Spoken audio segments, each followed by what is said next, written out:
Mama, I have such a treat for you today. Are you, Mama, worried about the future of your daughter?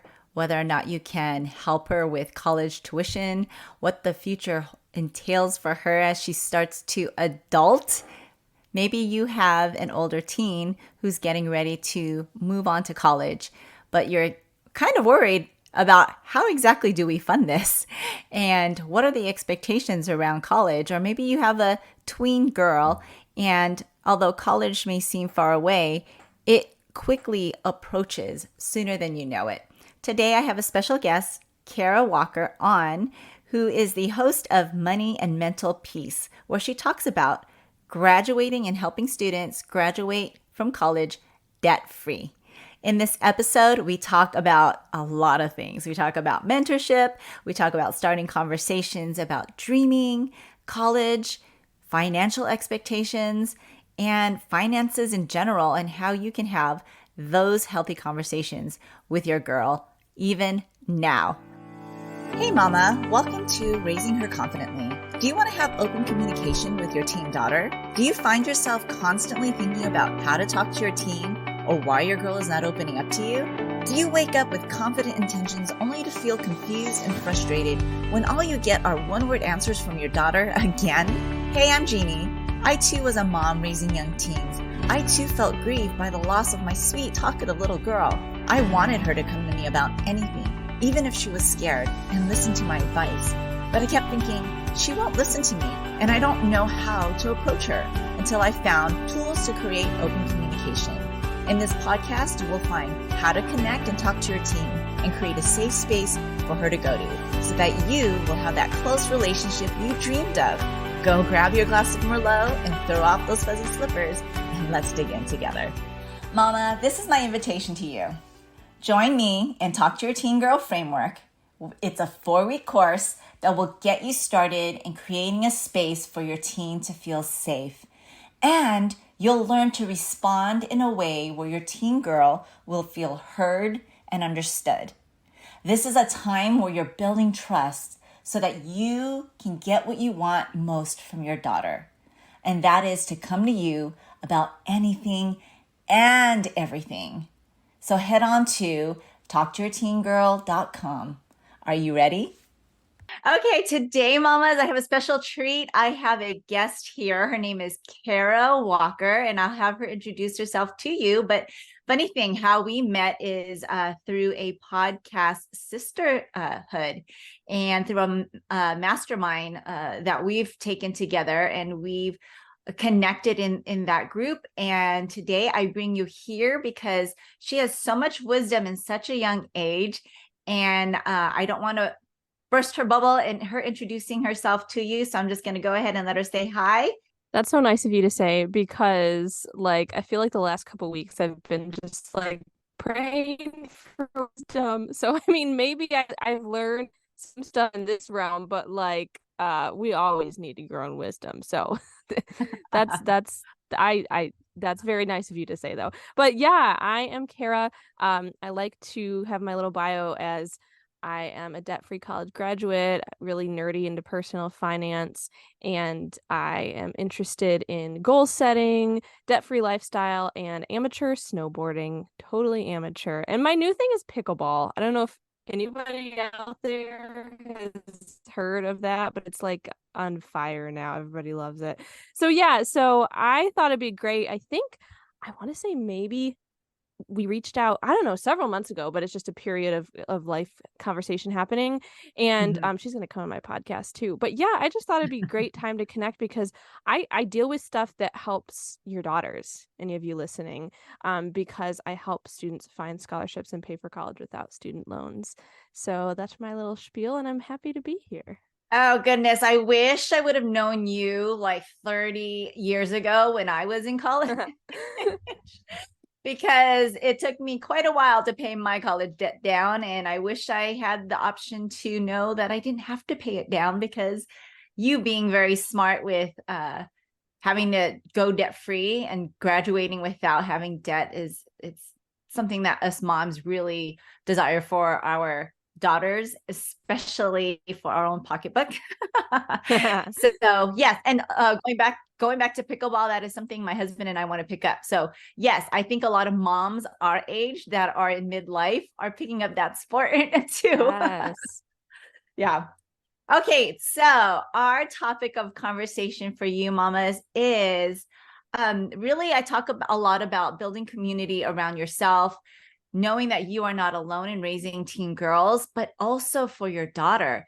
Did you know that it's exhausting to be the sole person to raise your daughter, that we do need a village of people surrounding us and surrounding your girl to kind of speak into your daughter as well? We talk about open communication, but sometimes open communication doesn't mean that you and your daughter only have the open communication, right? It could be through specific people that are intentional in their lives that you trust to speak wisdom in them. So today I asked Kara to come on because of what she does. She helps girls or people going into college find scholarships so that they don't have to pay for college.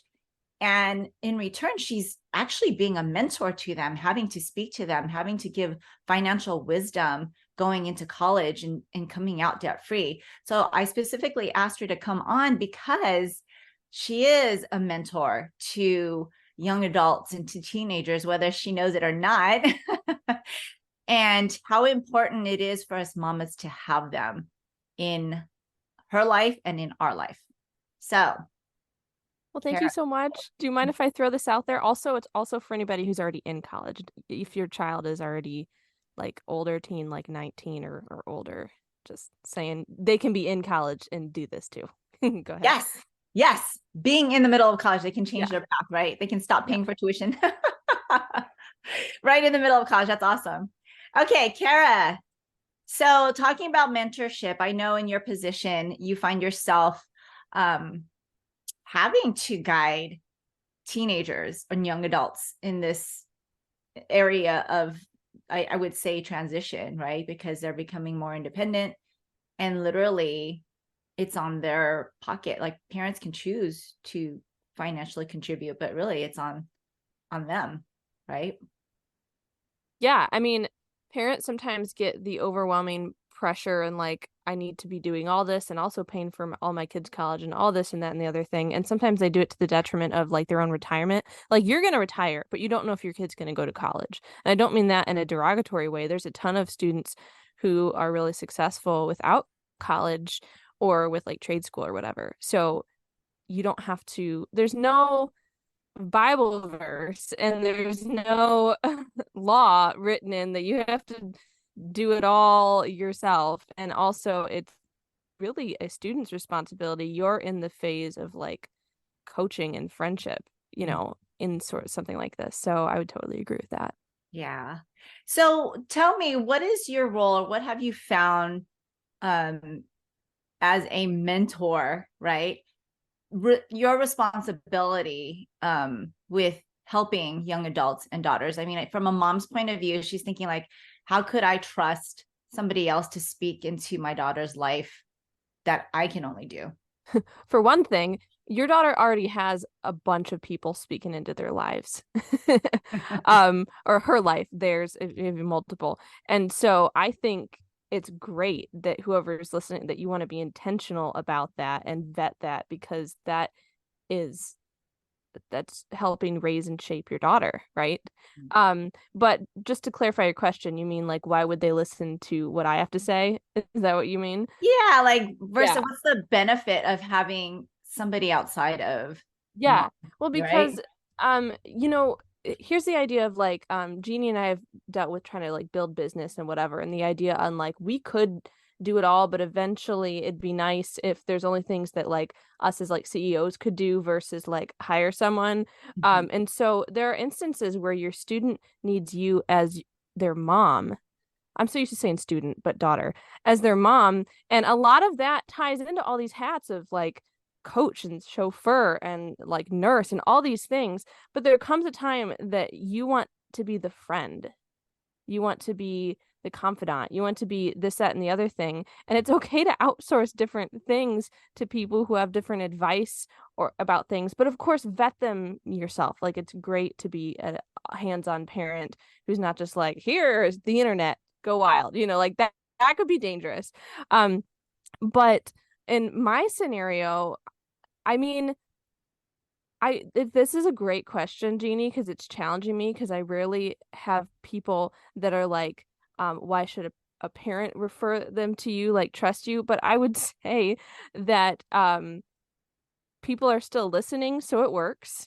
I have almost 300 episodes out. And also, I really have it faith-based and recommend people to not only take my word for it, but be researchers themselves. So take the advice that I lay out on podcast, or if anybody ever wants to work with me, and pray about it. That's usually one of the first tips I give about it, as well as asking wise counsel. So I think perhaps I don't have kids at this point. I would love to, but if I ever found somebody to like help my kid, if they were like, if the other person was like, I only have all the answers, you don't have to ask anybody else. Like, my goodness, my kid's like joining a cult or something. Like, what is that? Yeah. Like, if there's any time that somebody says, don't ask questions, just do what I say, that's a red flag. So I think I could be beneficial to your daughter, whoever's out there listening, because I always like to refer them back to God and back to wise counsel, which I believe includes you as the parent, but also learning to research stuff themselves. And then I also have tips on just random stuff for paying for college. And I really want students to be able to be debt free because I want them to be able to do the next step that God's directing them to in life without that debt hanging over their heads or to stop what their purpose is doing. And then also it just helps relationship with you, the parent, because if there's any money stress around anything, that's very emotional and can really mess with the relationship as well. It's the cause of most or a lot of divorces in the US. And I know that's different as a parent child, not really a divorce situation, but it can be hard. And I just think all around it's great to just keep getting other advice, wise counsel, and always watch, like you said, what your daughter's listening to, because that's very good oversight. I love that. I love that wisdom. And I loved how you said that, yeah, finances is like a number one reason why I think most marriages end in divorce is because of finances. And some of these finances are sourced from, financial obligations of their children, right? Mm-hmm. And it causes stress within the marriage. So I get that. So, okay, going back to finances and conversation. So this podcast is about open communication. What have you found to be like a touchy subject when it comes between, parents and their kids when it comes to like funding their college? Sure. This comes back to just the total communication of are there expectations on either side? So I'm not sure it's exactly a specific thing like gas money, but it's more of like the expectations on like I had grown up. I remember there was some phase, even when I was really young, hearing about people saving for their kids' college. And I remember I asked my parents if like the penny jar that we threw change in was for my college or something. Like, who knows that like it was like 85 cents. And I was like, is that for my college or something like that? But it wasn't. But there's views on like perhaps the child, your daughter has, I don't know, has been working or not, and you're thinking, oh, I bet they're saving for college. And they're thinking, I'm so glad my parents are saving for college because I can spend this money on clothes. Like, there's just the expectation, I think, is where the question mark is. I remember so I'm a Dave Ramsey fan, and listening to someone calling in about how there is actually a son, but their child had been working so much and so hard and found out as it got close to college, they didn't have any money for college and they were really disappointed in their son. But Dave was like, did you lay out the expectation that they should be saving for it? And they're like, no, we just thought that he was, or something like that. Like, be careful that your expectations of how you would do things doesn't mean that's how your child would react, or vice versa. I think it's just a clear conversation on, like, do you even want to go to college? Or it doesn't even have to be college, it's handling your finances, living at home. Is there just even, and probably not, I'm not a uh parenting coach, but just in the general gist of what I've seen, probably not walking up and being like, "Hey kid, like, just FYI, we're not giving you any money for college." Like, that's really blunt, and maybe that's the case, but I mean, starting the conversation of like, what are your dreams? What are you interested in doing? How do you think that we're going to fund this? Like, asking your student questions. And then I just really think it's the communication of expectations on, is anybody paying for this one way or the other? Or does the other party think the other party is doing it? Yeah, I would say that's a really hard situation. Is that niche specific enough what you meant? Oh, no, yeah. No, I love what you were saying that about expectations. Sometimes we both parties make assumptions like, oh, this person, he is working or she is working, so she is saving money for college.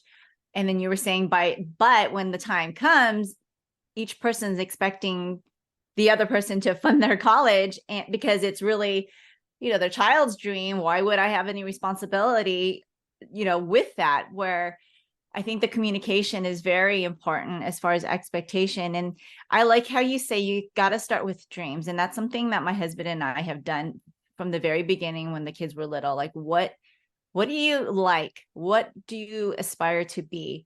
And I think from there, it kind of makes it clear, right? Where their path may lead them.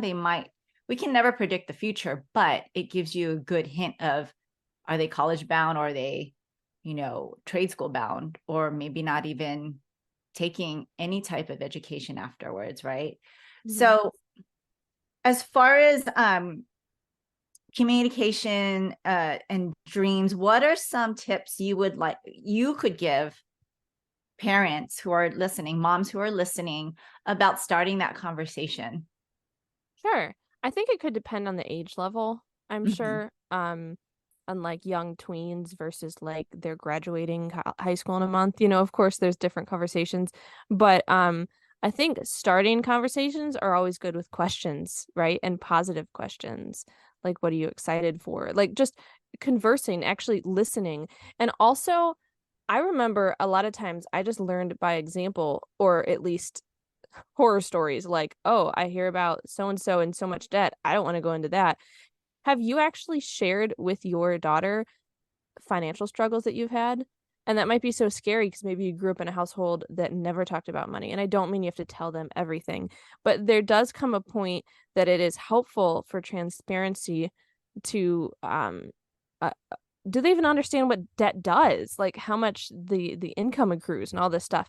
And so I understand. I don't really have like an exact start with this question because of course it depends on the age range and the conversation, but there's very much always just like the positive parenting aspect of it, right? Like Mhm. starting with a positive question and listening, and also being uh, like, kids are amazed, I think, sometimes when parents are vulnerable and actually share a struggle. And if you have been thinking like, oh, I did this and that, I want it different for my daughter because of how much I love her, not like, if you don't do this, you're going to end up like me. Like, it's so negative, like sometimes there's a time of vulnerability about your situation as well as asking questions about theirs.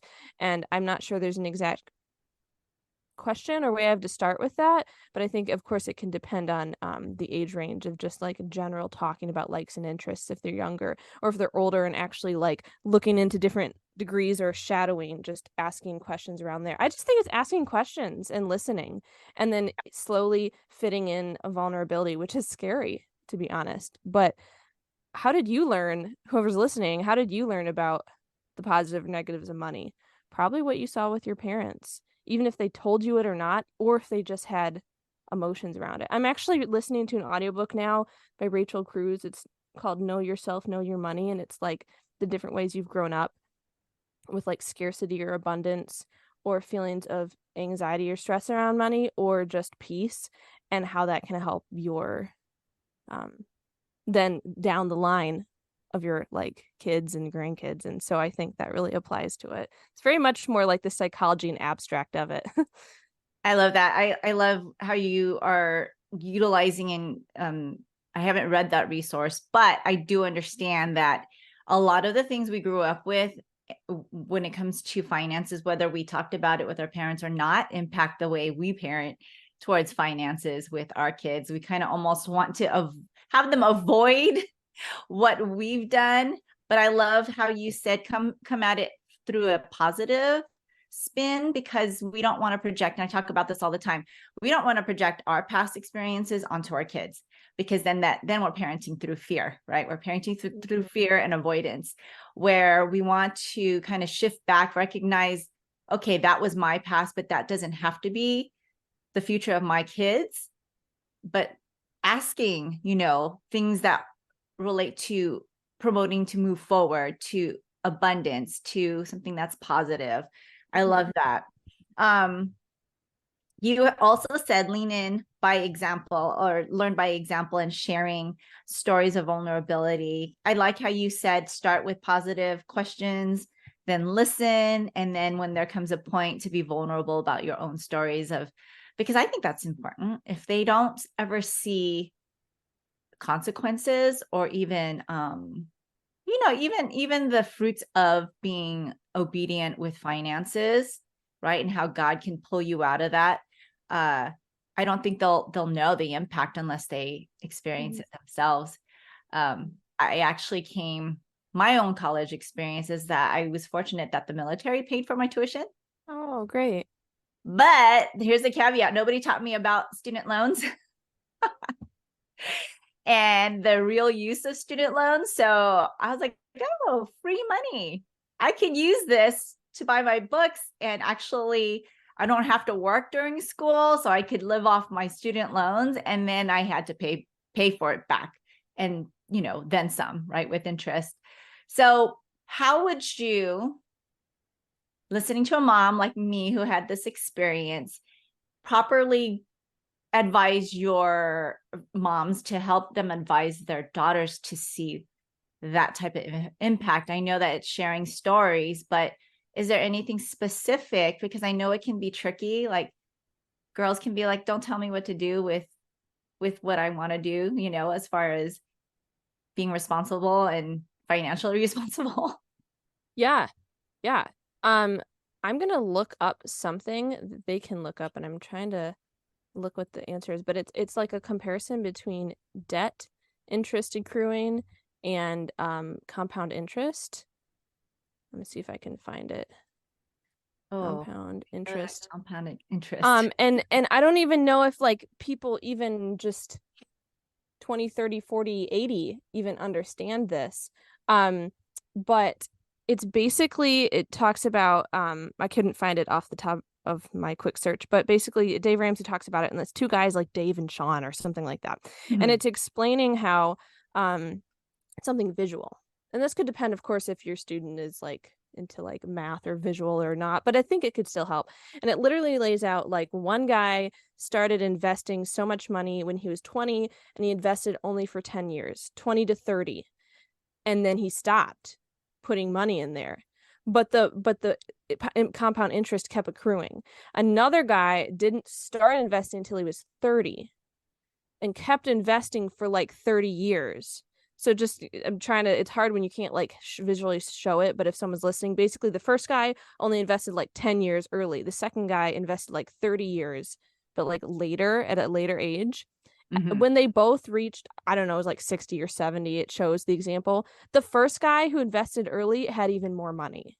Even though he only put money in for 10 years versus 30 years, he had even more money because of compound interest. Like, you as a mom, do you even understand compound interest? And then how that's the opposite with debt. Like, imagining you graduate with, and this is just a low round number, but $10,000 in debt, but you're only paying the minimum payments, that can take you 10, 20 years.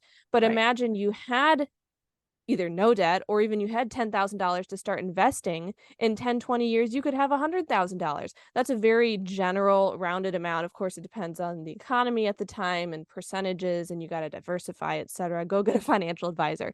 But like, do you even understand that? Like, not you, Jeannie, but just like whoever is listening, Yes. the amazingness. And that's where I would use it to dream, even getting to the point on sometimes we're like, probably like don't like you can have your kids dream but not be unrealistic. Well, there's a Right. time for that. Like I'm not sure they're gonna ride a unicorn every day of their life unless if we find them. I'm all for that. But I mean like if they're actually dreaming of like every year once they turn 30 traveling around the world for a month once a year because they got time off. I don't know, just like something like that.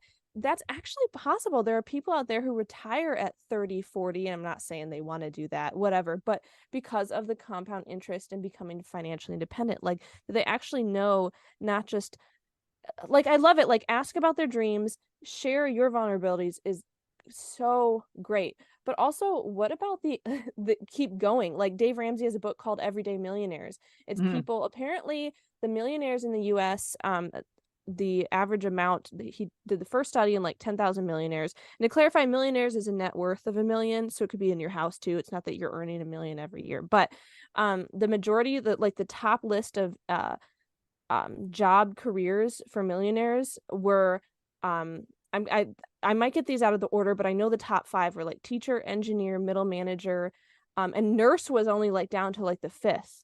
And mm. it wasn't even like doctor, lawyer, whatever. It's because of compound interest. They had like no debt and they just started compounding it. Like, do you as a mom even understand this? Can you tell I'm getting passionate and excited about this? I love this type of thing. I Does love your that you are. daughter, does your daughter even understand this? Does she understand that she could get to the point of like, I don't know what she want to do. Does she want to have a pool in her backyard her whole life? Does she have a heart to adopt 10 kids and have sufficient money for all of them and even have a cleaning lady so she doesn't have to do that while she raises her kids? Like, what does she want? Like, it's so possible with no debt and compound interest. But of course, placing their faith in God because the economy can shift. Like this is a long-term type of thing. That's not the only thing. It's also I did not mean to throw out so many books, but just I'm not recommending myself just throwing out ideas. Like there's a book called The Latte Factor, and I'm not saying don't go buy coffee or get a latte, but this lady, instead of making coffee at home, would always have really expensive lattes she'd make. She figured out if she ended up investing that much, how much she could retire like 10 years earlier or something. Like we need examples, you show the Exactly. vulnerability but you show it's possible. And I'll stop talking now because I get excited about that, but that's what I would advise. What do you think about that? I think that's great I mean, to give concrete examples of what the future could look like. And we do that with our own kids. We tell Mhm. them, hey, start investing now. This is how much you can get by the time you are retirement age. You would be well over a millionaire. I mean, it excites some of my kids, but not all of my kids. I think Right. right. It depends on the personality, right? Yeah, it might be like they just want to be able to go on vacation or just to Right. buy a gadget or give, but it's Right. something. Yeah. Right. Exactly. Not having to feel like you're always what we call the rat race, right? You're always Hmm. trying to get out of debt, or if you can avoid being in debt by being smart with what you need, right? Hmm. And how you can put it somewhere else. I think that's amazing. I think we're equipping our younger kids, our teenagers already, because I think they're pretty savvy and pretty smart. And because they have access to so much information that they probably hear about a lot of this already, it's just they need someone to guide them. They need somebody to tell them this is what it means to do this. And, in a world of instant gratification, it kind of teaches them how to be delayed about it and how to be smart about it, which is why I love what you're doing, is really to teach them how to be debt free, because nobody ever wants to be ready to work already owing money. You know what I mean? Hmm. Hmm. And it's just not a great feeling. And if we can help our moms help their daughters, cut that off at the head, right, then they'll be set up for so much more. When we talk about dreaming, that they're able to dream, that dreams aren't muffled because of debt, right, because they're being smart about it. um It's like so like the family legacy is being changed, you the know? family legacy is Yeah. being changed chains, debt chains are being broken because they're changing the way they want to spend money and the way they look at money, right? And you know I know that's always a desire for moms. I won't say always, but it's the majority of moms really want their girls to be smart about their finances, and it starts off with dreams versus wants and needs, right? Hmm. Um, what have you found? And I know you work with a lot of young adults, even teenagers, really having this desire to find scholarships because they want to be debt free. And I'm sure you've talked to moms as well, helping their kids in this process. What is the number one tip you would give a mom in directing to want to even look for scholarships? Because I think of my own kids, just like it's such an abstract thing for them that they're just like, yeah, I won't qualify, or yeah, that's for smart people. No, it's for like anybody, people. And also sometimes some scholarships aren't even like awarded, so it could be for others. Like I have a friend who's a guy who applied for a women's scholarship because he found it and nobody had applied. So he got it. He got this women's scholarship and he was very he's like, I'm not a lady, you know. So there are some out there. Um yeah. So, well, okay, first real quick, how Jeannie, how you and I learned like what we think people might want versus the market research of what they actually want. Yes. I thought it was more of like this debt-free course that I was trying to set up and it wasn't really selling. And then I was like, oh, people just want me to help them find scholarships. And then I started getting clients, right? Right. And so I think it's kind of comes down to that because sometimes you can only see so far in the future. Like if your mom listening to this and you're like, yes, change the family tree, debt free, compound interest, but your kid might be like, that's cool, mom, but like I can only see a year ahead or something. Mhm. And so then I think sometimes different kids, like I liked the long-term view and I hooked onto that, but you're not all your kids are going to do that. Sometimes it's a short term and even laying out like how are we going to pay for this much for this next year or what you're interested in doing. And so I think your question, and I'm going to rephrase it. Tell me if I got it right. It was basically how do we kind of like inspire kids to be interested in looking for scholarships? Is that right?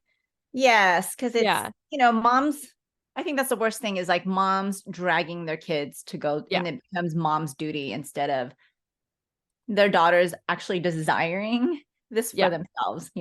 Yeah. I think that can come really down to boundaries, which I know is kind of also a vague answer. But like if there's a point that you're encouraging your daughter to look for scholarships and there's not an oomph behind her to do that, I think we got to get down to the main reason. Is it Mhm. because it's your dream, not hers, to do the college plans? Is it because there's not communication that has happened where she's like, she might be thinking, I'm not putting words in her mouth, but she might be thinking, yeah, I want to do this college and whatever, but mom's already always paid for stuff for me or bailed me out, or my friends got it paid for with loans. So, like, there's always something like if you reach a point that you're dragging your kids to do scholarships or you're doing it all for them. Now, if you're helping them, like they're doing it and you also help with it, like that's great. But like you're the only one or you feel like it's pulling teeth, then there's something wrong in communication there.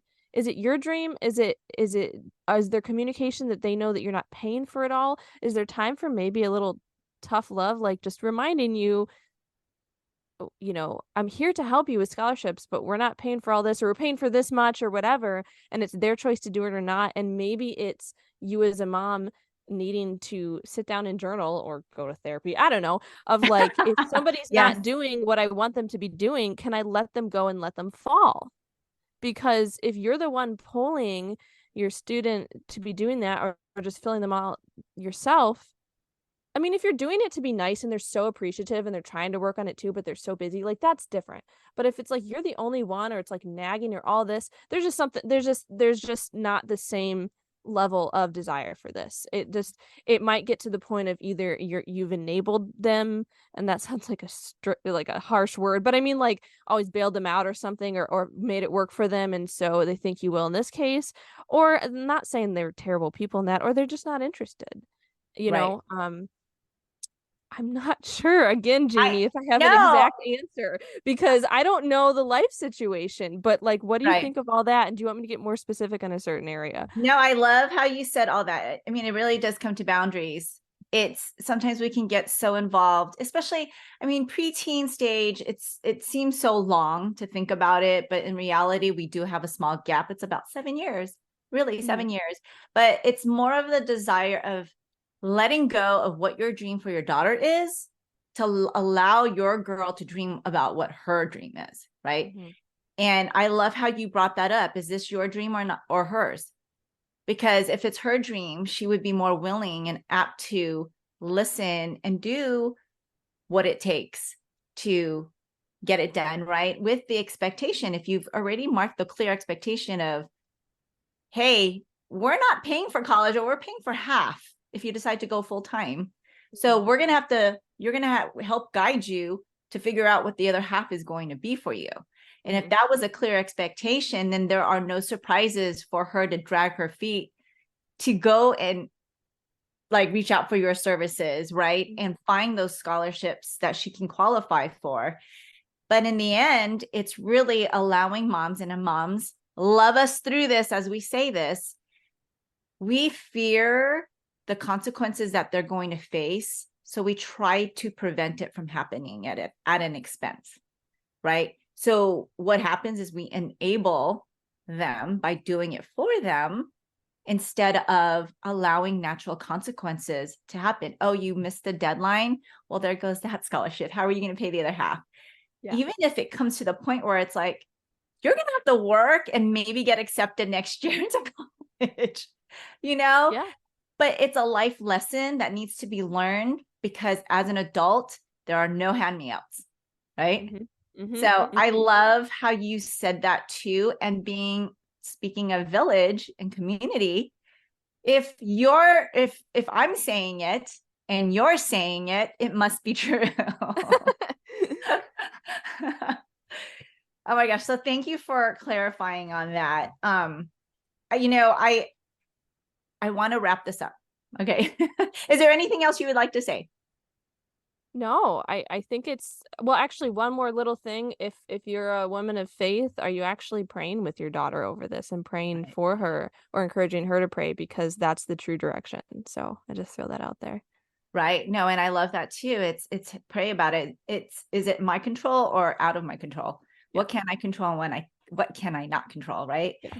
And I want to sum up what you said today just to help recap this idea of village, a second opinion, and talking about finances when it comes to moving beyond teenhood and actually adulting is you said, starting to have those conversations, even as tweens, positive questions and listening about what do they want? What are their dreams? Really listening to them and really helping guide and form. It could be a loose path because they can always change their mind, form a path and a direction of where that might lead, right? But also being vulnerable and sharing stories around finances of what debt can do or what has it done in your own life. And then you said keep going, right? To keep on going. What was that again with Dave Ramsey? Um, I don't I said a couple things about Dave I Ramsey. know.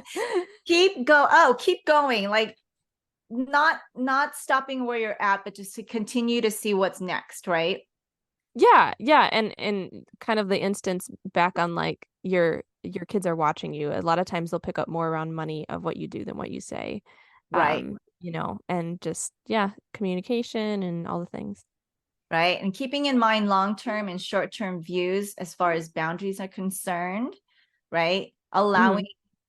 like when it becomes a task, and I think this is so beneficial to why we need mentorship and we need to be intentional about who we put in our daughter's life, that these boundaries could also mean I am not going to talk to you about scholarships. I'm going to allow somebody else that's an expert at it that shares the same values as me to speak into your life because I value our relationship over what my desire is for you, right? Because that could strain your relationship and your communication that you're trying to build. Mhm. So also like allowing other voices, other expertise, other mentors speak into your girl's life as well, like you, Kara, and what Oh, you thank you.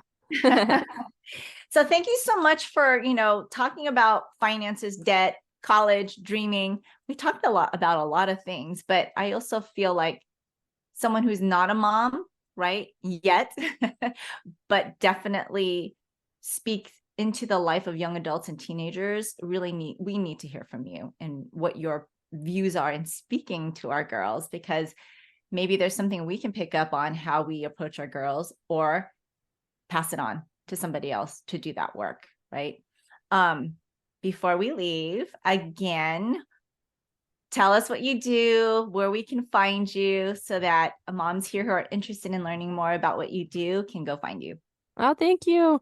Yeah, I have a podcast. It's called Money and Mental Peace. You can find it on Apple, Spotify, and all the places. Money and Mental Peace, where I help students find scholarships and pay for college without student loans. And you just come listen. It's all for free. I do other stuff if you want to dig deeper. I help people find scholarships and such. But just come listen to all the free content, and send it to your kiddo. Whatever works. Would love to have you. Like I said, I wish I had this resource when I was in college, because I think my pocketbook would have really appreciated it. Hey friend, if this podcast inspired you or encouraged you or helped you in any way, I'd love for you to share it. You can screenshot this episode and share it in your stories on social media, or text it to a friend who can use the support. It's the best way you can thank me. I want to let other mamas know they are not alone. I'd love to stay connected with you. You can find me on Instagram at Jeannie Baldemero, or join my free mom support community at Linktree/Jeannie Baldemero. Until next time, live full of grace, Jeannie.